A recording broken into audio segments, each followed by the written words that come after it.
UX Podcast is funded by me and Per, together with contributions we get from you, our listeners. If you'd like to contribute, you can do so financially, but also as a volunteer. We'd love your help to make sure we get our transcripts ready and published for each show in good time. So raise your hand and help us by emailing uxpodcast@uxpodcast.com. UX Podcast episode 230.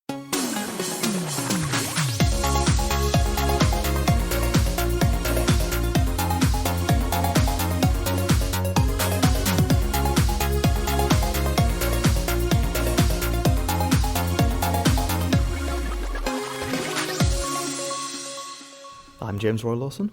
And I'm Per Axbom. And this is UX Podcast, balancing business, technology and people every other Friday since 2011. With listeners in 192 countries around the world, from South Africa to Luxembourg. Sara Öhman is a digital marketing consultant passionate about social psychology and business development and highly motivated by entrepreneurial spirit and culture.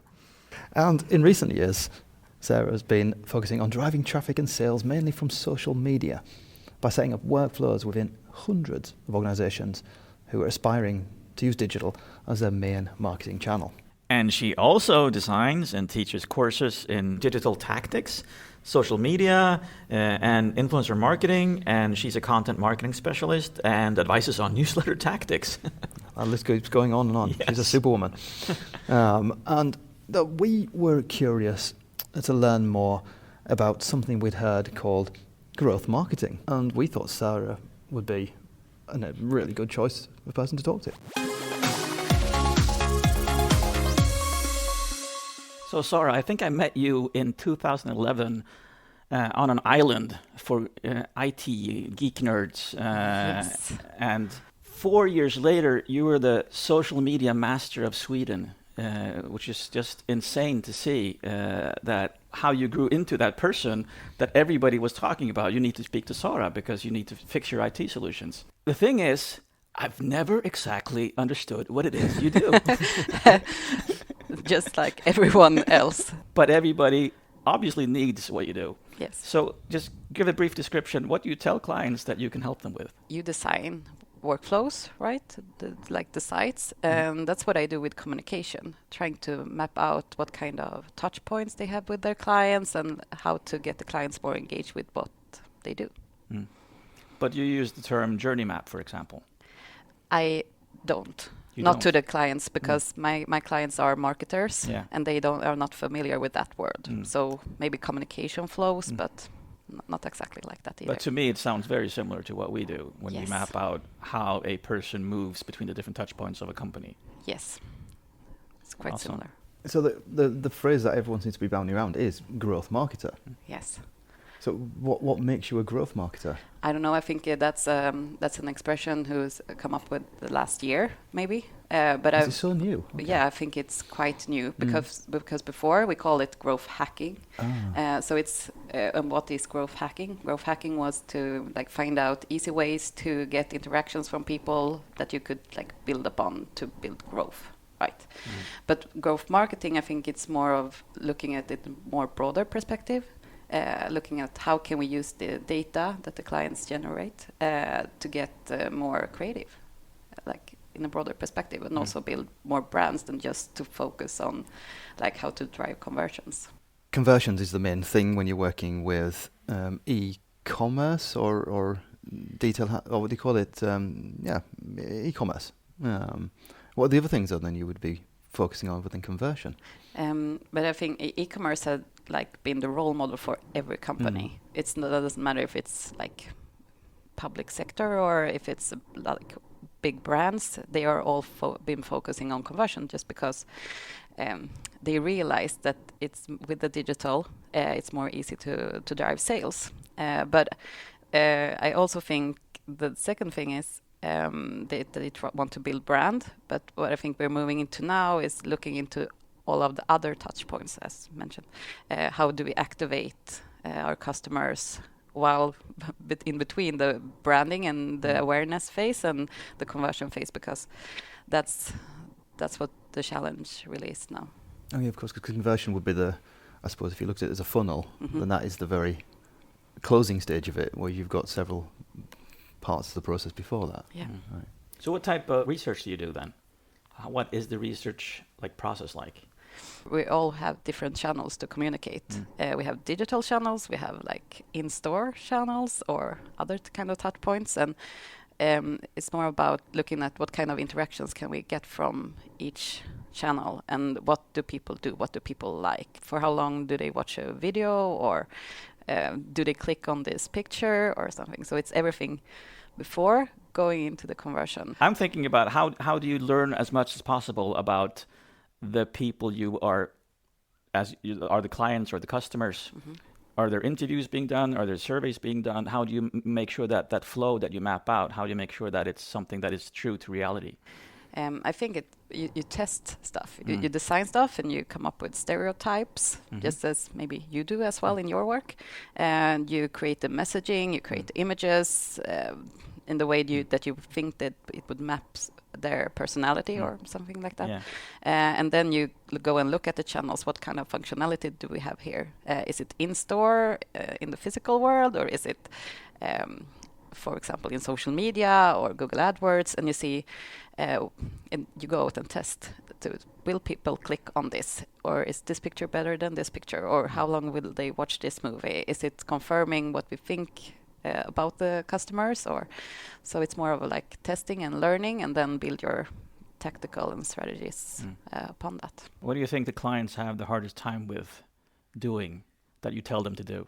Maybe be brave and test up, and excluding people. Like because excluding, like being more specific with their messaging, since in like today's world and today's communication, our attention span is really, really short, and you don't have as much time, and we need to be more personal and have really specific messaging. Like the generic messaging we've seen before isn't really working, so then it means that they need to exclude like certain customer. Right, so focusing on, so narrowing your target audience rather than, I suppose, excluding in, rather than deciding shutting the door. Rather than deciding for everybody, you're deciding who you're deciding for. Yes. Yeah.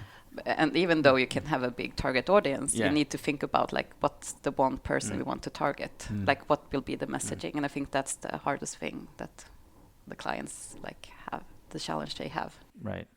Understanding that it's often easier if you're thinking about a person you're writing for example, it's much easier to write, and then the content becomes better. Whereas if you're trying to write for everybody at the same time, it really doesn't work. Yeah, but of course the organization itself is going to be really, really wanting to reach everyone, because that's how you maximize. Yeah. And even though they say that they're thinking that in these terms, but they really don't. And to change the perspective, really focusing on the customer, I think that's the biggest challenge. Yeah, I can imagine. Yeah, it must be challenging when if you're using terms like growth hacking and growth marketers, and they think that, well, you grow by reaching out to more, broader, wider, more groups of people. Then you're saying to them, well, no, actually, to grow, you're narrowing. Yes. To feel people, to make them feel targeted. And now you can see so many, especially new brands, who's doing this really well, like saying, this is we're trying to reach this action youth jumping out of airplanes, but we're actually targeting men in their 40s maybe, and you can see like that they are growing, but they are like their messagings are really specific. Yeah. So what types of industries do you prefer working with? Oh, because you seem to be working with everyone. Yes.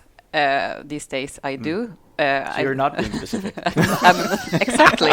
But I think I'm being specific in the way I work, and the way I work with the clients and the ideas that they have for what they are trying to achieve. That's how I'm being specific. I work with like wine importers, where the main goal is to work with the algorithms of Swedish Systembolaget. That's a really different kind of ecosystem. Yeah, Systembolaget is the government off license in Sweden. But it could also be like the motocross community. Have you heard about that? Motorcycles. I've seen you posting on Instagram about motocross bikes and things, but like everyone has the same challenge today, and it's like changing their organizations, I think, and changing their perspective, because like we're going from this growth hacking world where numbers are really important, and then we need to look at, okay, how do we build brands and loyalty? I think that's a really big challenge that companies have these days, because the other channels in my world have like run out. They are not effective anymore, and it gets really costly. And the same thing, we don't watch TV anymore. So what will be the replacement for that? And people also say we don't really believe in ads anymore. Ads could like harm your brand, like your brand and your trust. So it's like everyone has this challenge, and I think the solution I've seen like in all companies is how people talk to each other in the marketing teams. Interesting. It really does sound like you are working with industries that the rest of us aren't working with, because I think both you and I, James, we've worked with big companies, digitized companies, that there's a clear benefit to going digital. Whereas it sounds like you're actually approaching the industries who are really struggling with how do we even think about digital in the work we do. Oh yeah, industries where maybe traditionally, you said the channels would have been the print media, the old school channels that you'd use. Yeah. Well, or information. I mean, I've done a lot of work with like corporate sites and informational based sites. Yeah. Which doesn't normally have that connection to marketing in the same. It's so interesting to join this podcast, because I never get to talk to people like you in my work. I know that you're there, but I just try to do like everything else before they come to the sites or to the products or to the services. And I know it's like it connects so well, because what I do will make your work more easy. Yeah. Right? Because if people know more about the products before they going in and what to expect from the products, it would be much easier. And it's the same the way around. That if we've done a good job of understanding how users or customers use what we design and test that it works to actually do what they need, then that makes the whole chain work. So how often do you use the insights that marketers have? Because since I know so many things about the customers, and because I use other platforms, I use Facebook and Google and other platforms to get more insights about the customers or the users.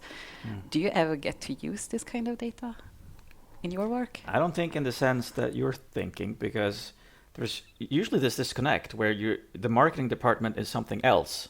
They're marketing. They're not working with usability and making it user-friendly. They're like the salespeople who are the evil people who are trying to convince someone to buy even though they may not want to. So again, we're working in silos. Yes. And we're not paying attention to what everyone else is doing in the organization. And that's so weird, because how people use other services, digital services, should affect your work, because like... Exactly. Yeah. I mean, I use a lot of data in the work I use to understand behaviour on the sites I work with. But like I say, I don't work with sites where they have that clear. There's not a consumer aspect to most of the ones I work with just now. Right. I think so. Exactly. So it's me. So I think some of the ones I work with, I'm the one generating the insights and highlighting that. Well, maybe you want to look more into that, because they're coming from there, or they're doing this, or I can see that this is happening, which for me feels more normal when it is these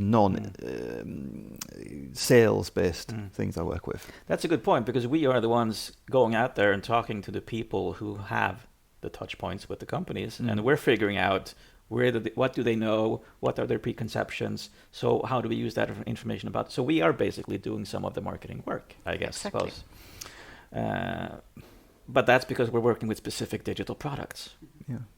Same when I work with enterprise products. Yeah. I go out and meet the customers who use the enterprise products, and I do a lot of helping them understand how the product can be used, which is effectively part of a customer relationship, which would maybe fall under sales or marketing, but but that's interesting, because I've seen a trend. Who is your clients in the companies? Is it the IT person, or is it product owner? I've almost always worked with communication departments. Oh, you do? Yeah. Okay. Cool. Going back over the years, it's rare that I'm working through IT departments. I think I don't know if that's normal. The case back in the 90s. You worked through IT because that's where the web lived. But then the communications people realized, well, hey, we're communicating with people here, so it's our ownership here. That's cool. But I don't even know who I'm working with right now. But the thing is, I think, so we're working with the same people, Yeah.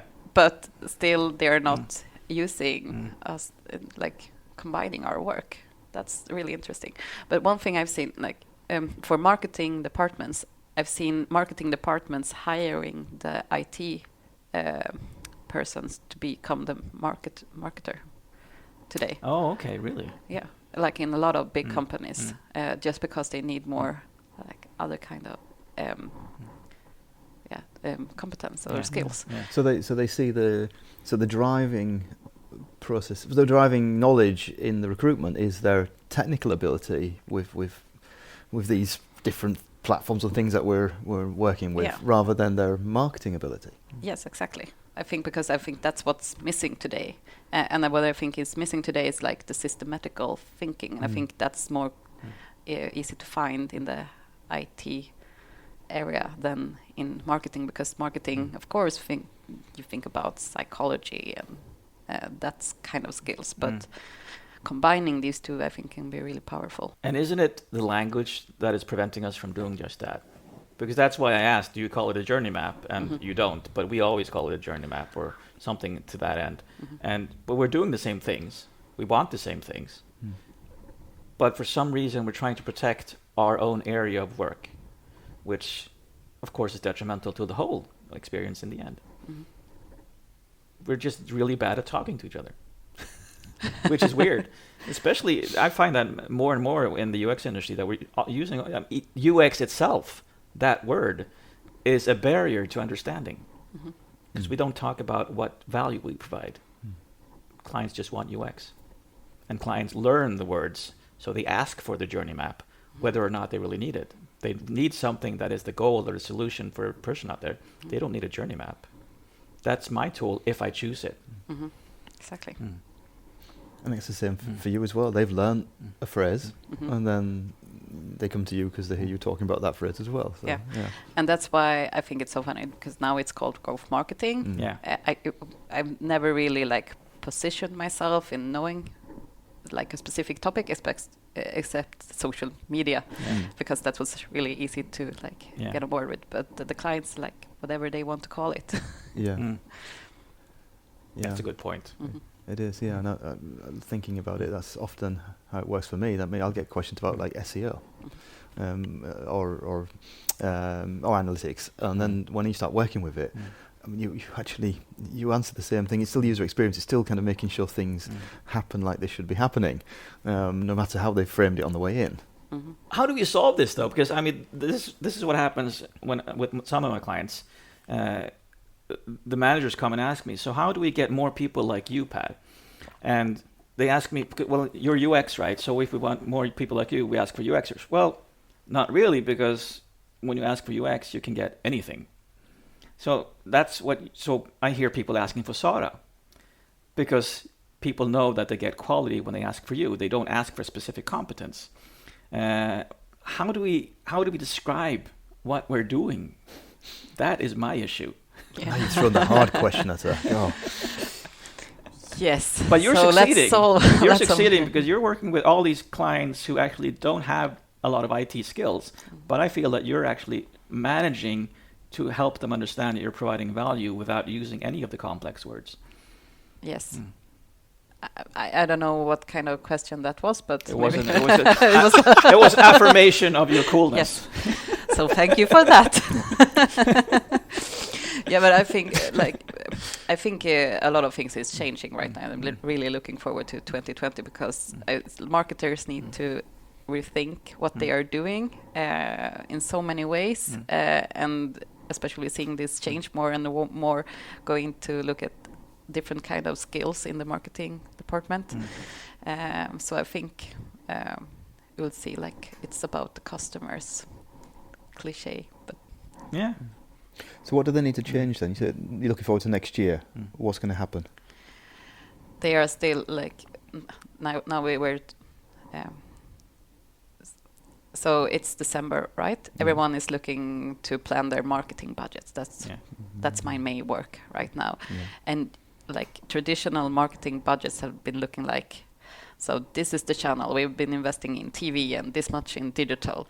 But I think we're seeing a change now. Like the marketing plans are like developing and being more ad hoc and based on insights and learning, and not like buying this much for awareness and this much for performance, as it's called. So, and looking at other kinds of touch points and design and that kind of stuff. So I think that's what's happening. I think when they're doing marketing budgets, then do they budget for actual changes to the like if it's a digital product, a website, sorry.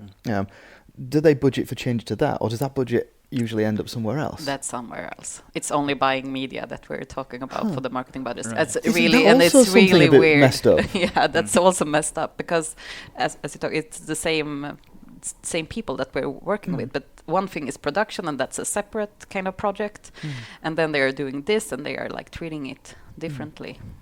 Yeah, because I mean, if you're coming with insights about how a certain customer flow or whatever is working or not working, and how people react or feel when they come to a certain point, and your insight says that, well, we need to change like this landing page or that kind of checkout part of the checkout, but you don't have any control over the budget. Exactly. I mean, that must be really frustrating. And it's you haven't really got the controls over the to get input in that. No, but that's me in my work, of course, because I work most like everything outside the services that they are using.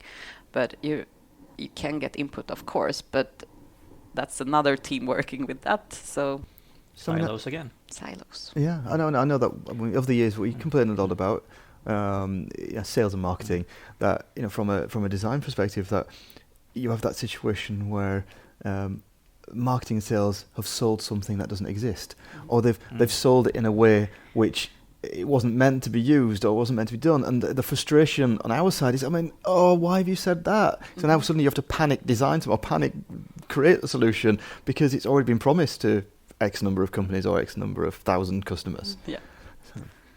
So you have the same frustration, but the other way around. Yeah, maybe. but marketers also have the frustration when the product team comes up with marketing that should be included within the marketing process as well, because I think from your side you get the frustration. This is what we need to sell right now. This is what we need to sell for the product. So, and it's a totally different tonality and that kind of stuff. So I've been wanting to ask you for some time, because you're a person who really lives your brand. You are on social media, and you are, where I see most of you is Instagram stories, and you're posting a lot of things. You obviously enjoy it, but are there points at which you think, oh my God, do I have to keep doing this? Yes, every day.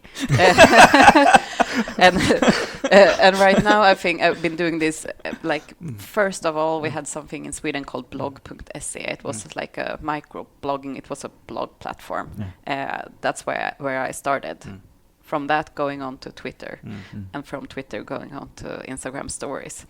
So I've been doing this for many years, so it comes really natural to do this. But now there's a new following, people I don't know and the people that they know. It's outside, so it's weird having really strangers looking at your posts. And I think, do I really need to do this? Because now I want to quit. But I think my main driving force is for people to be more authentic. And I think my stories maybe can help people be more authentic and think about their lives and the work that they do. And I think I can give up that other kind of stuff.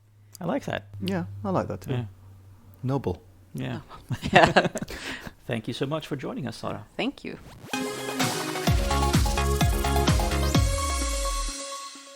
That was really interesting to hear from Sara about how growth marketing is a new term, and that it has its roots in growth hacking. Exactly. Which in turn was connected to conversion optimization. Which we like to talk down on sometimes, because we think it's not perhaps taking into account the whole experience. Exactly. We mentioned the show about how a number of years ago we were consuming a lot of content around conversion optimization and some of the psychological tricks you use to increase conversions, and how you test A/B testing and all these kind of stuff. And I know that we felt that the industry has moved on a step. At least the UX, some of the UX aspects of our industry have moved on to maybe not all being about conversion, because it isn't all about conversion. Exactly. Which is wonderful to hear. Sara, coming more from the marketing side, is indicating the same kind of thing from that silo. Right.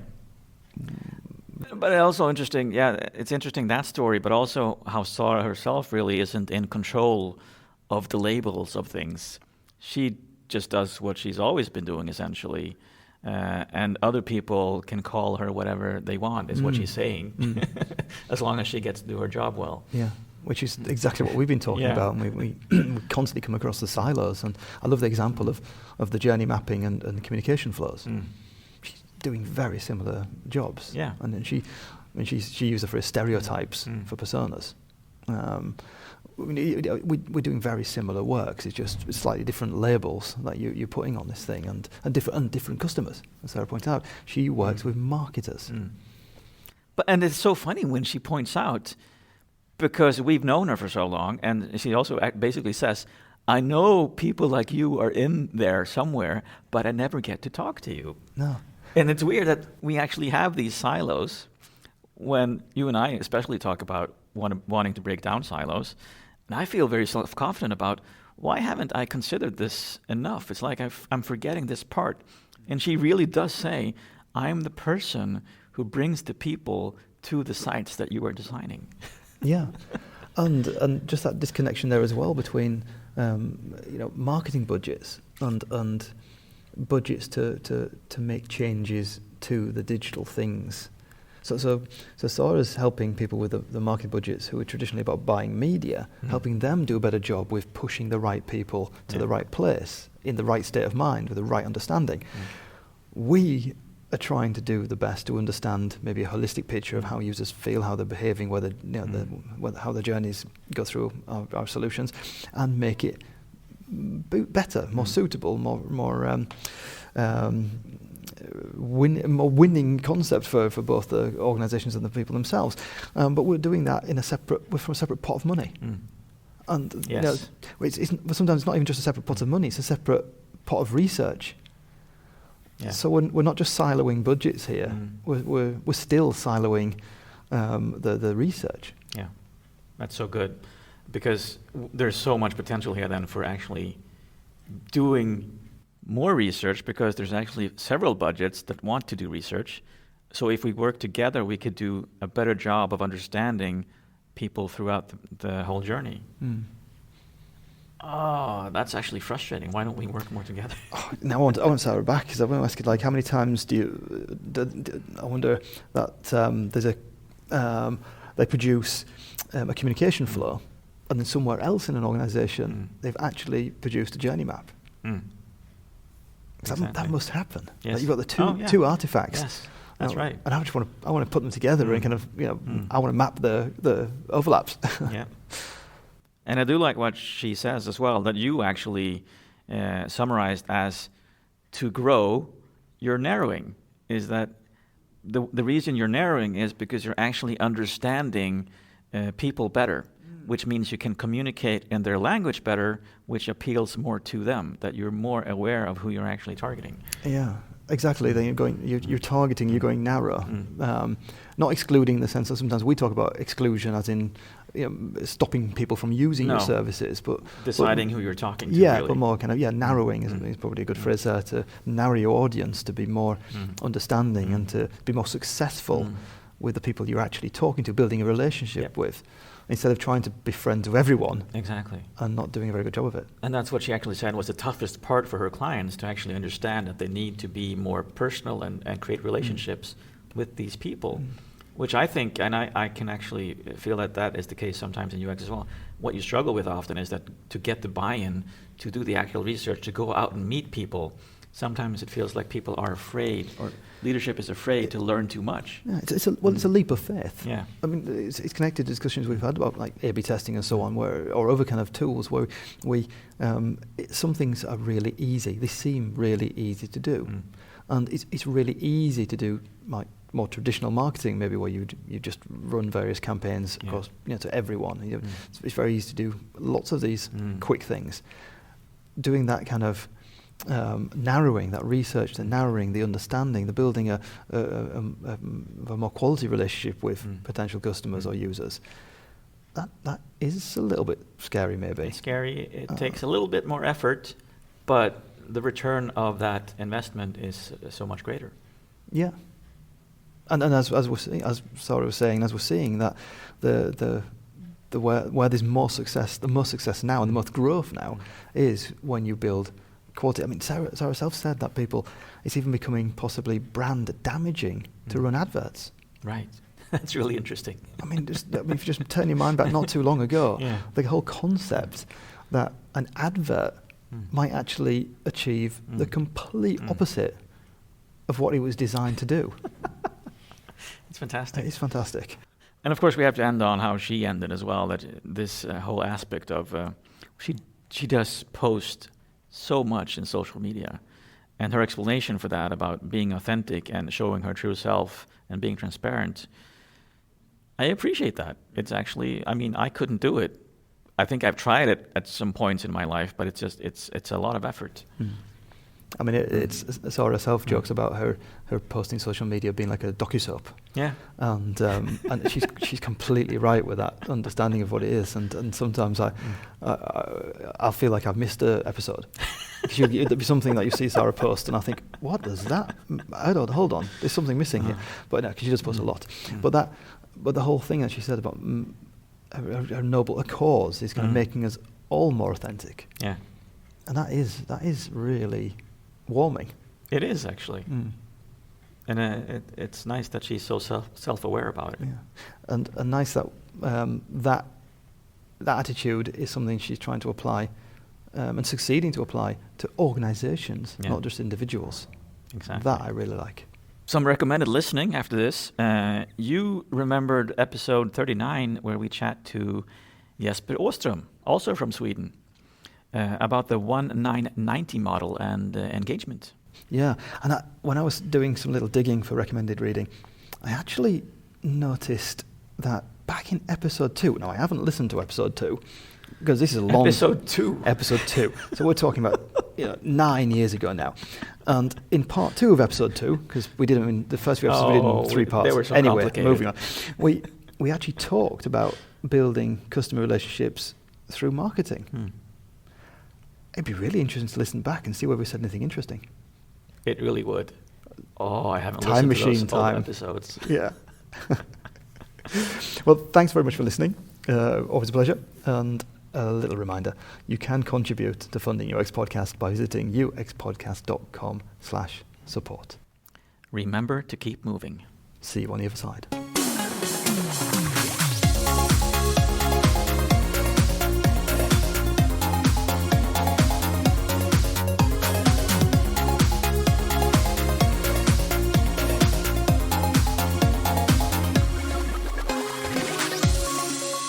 You're already laughing a little bit. I'm always laughing a bit. You were sniggering before you even start the joke. What do you call a man who can't stand up? I don't know, Per. What do you call a man who can't stand up? Kneel. Oh.